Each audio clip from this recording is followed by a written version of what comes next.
morning, guys. So it's 4:30 a.m. and we are about to leave Manila. We are about to go to Anilao for my first diving experience.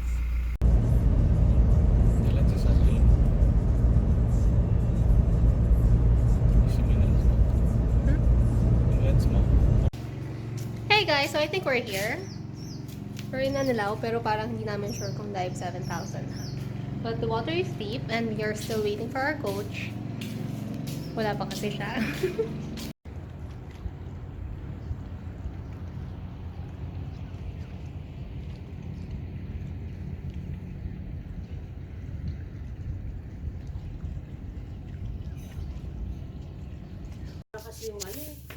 So this is the room 46. Oo nga.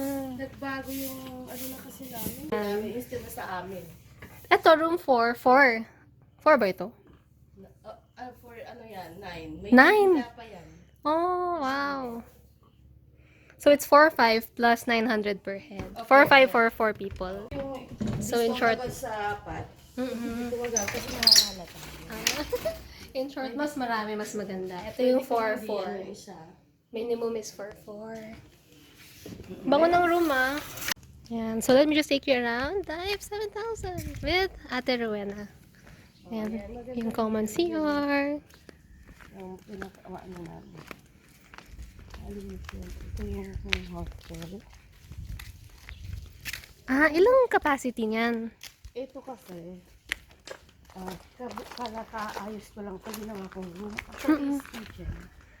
Pero dahil wala kang nagluluto, ginawa kong room. Kaya wala. Bare pa siya pala. ng mga ano. Mga kama. May aircon din. Kitchen to. Dahil wala namang ginagamit, pinalinis ko ng ano. Tama. Tinanggal ko. Pwede mo double deck, Nilagyan tapos ko sofa ng- bed. Nilagyan ko ng Tile. Yung ano, vinyl. Oo, para lang mapag-upuan, kung may gusto hilata dyan pag umuulan. Tama. Oo. 12 to Wow. 16 bucks. Pwede kasya nga yung maglatag lang ng mga wala lang kaming kuhan eh. So, ganun pa rin. 4,500 for the first 4 people, plus 900 per head. Ito naman, 850 per head. 850 per head kasi Talaga marami to. na. 16 packs to. Bali, 12 yung, 6 yung bed, so 12 kasya. Tapos yung nasa... Sa mga sahig. Ganda. Hi! Tinutour na ako ni Ate Rowena. So, ito yung shallow area. May mga fish na dyan. May mga fish na. Ganda. Ang dami, lalo doon. Daming fish sa cathedral. Kung marunong ka lumangoy sa cathedral ka. Oh. At kasama mo lumalang yung mga isda, ang dami. Wow. Si Tiger nakarating na doon. Ang lalim. Oh, wow. Kasi Gano? 30 feet yata. Oh, wow. 30 feet. Galing siya eh. So that's Sumasayaw sa about tubig. 10 meters yun. More or less. Galing. Ano po kalalim na dito? 10 meters daw? Siguro mga nasa 12 feet or 15. So mga 5.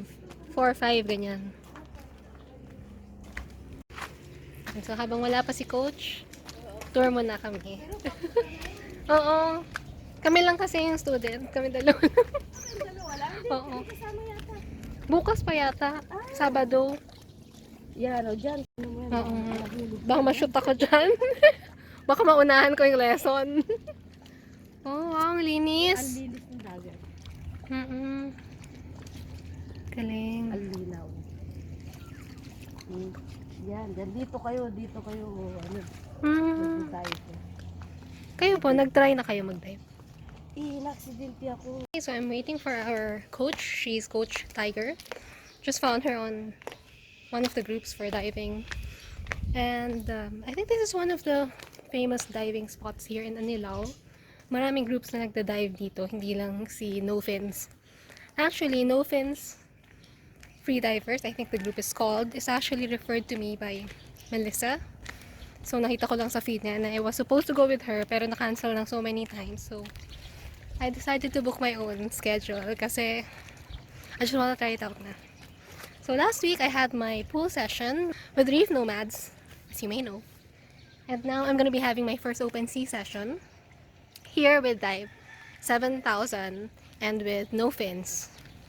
Naantay ko lang yung coach. Chris is still there resting. Walang tao. So, it's really good to come here ng weekdays. If you wanna, solohin mo yung buong place. Libo-libong ang namamatay sa pagkalunod. So, yun, kaya isa sa mga mission ng FCOA yun. So, pag kunyari kami na tinuruan namin kayo ng freediving, so, magiging, pag natuto na kayo, ituturo nyo rin siya sa kaibigan ninyo. Alright. So, yun. So, isa sa mga key ng sa freediving is yung relaxation. Ito na pala yun. The final destination. Okay. Ayan. Sa ano kasi, galing lang sa mist, lahat. Oh, okay. Hindi mo ginagalaw yan. Yung upper leg mo. Huh? More pa.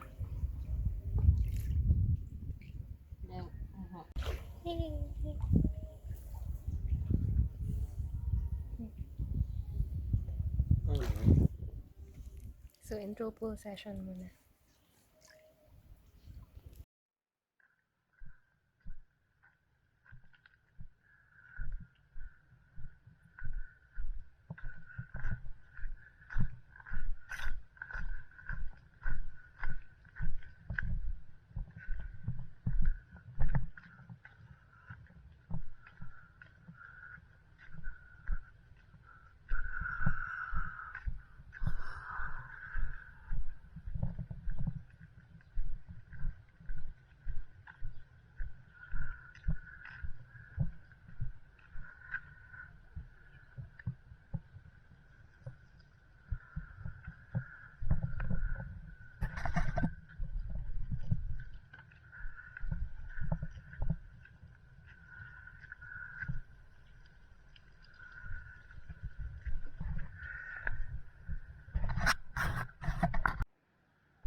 Lunchtime. Gutom.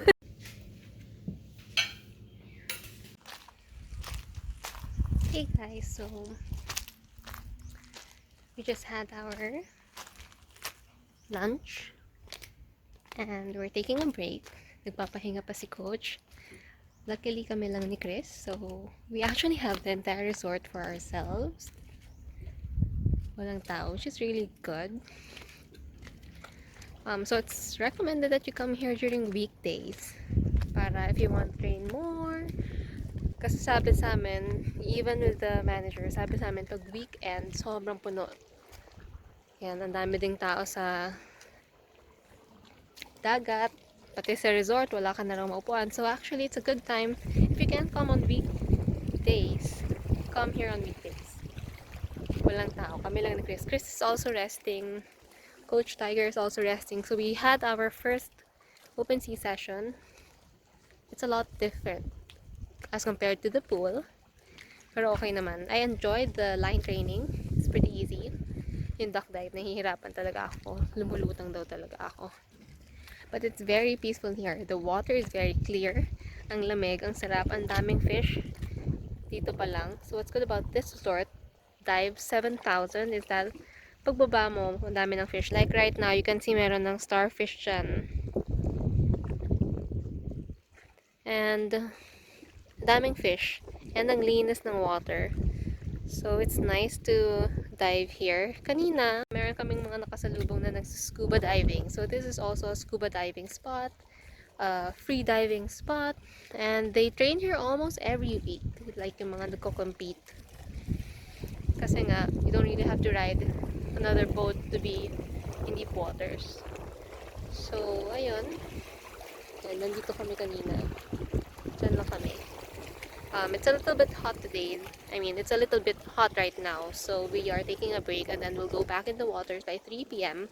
So we had our lunch and then kwentuhan, then rest, siesta, tulog, and then water ulit. And then maybe at around 5, we're gonna be done. And we will be going to meet with our friends in Tagaytay.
Hey, so it's 5:30 and we just finished our second open sea practice. It was really hard. It was very different from when I was in the pool. I had more future when I was in the pool, pero sa dagat, ang hirap. It was a challenge for me to duck dive. It was really hard for me to sink. So I'd probably get some weight belt or whatever. At saka medyo mahirap yung fins ko today. So I'd have to change it with decathlon. I tried long fins today thanks to Coach Tiger. It was easier, pero it needs a little getting used to. Yeah, so I guess that's all for today. I'm just waiting for my turn sa shower. Yun lang, here at Dive 7000, isa lang yung shower. So kung marami kayo, mag-aantayan kayo. Anyway, I guess that's all for today. I hope you guys enjoyed my vlog and I'll see you in my next video. Bye!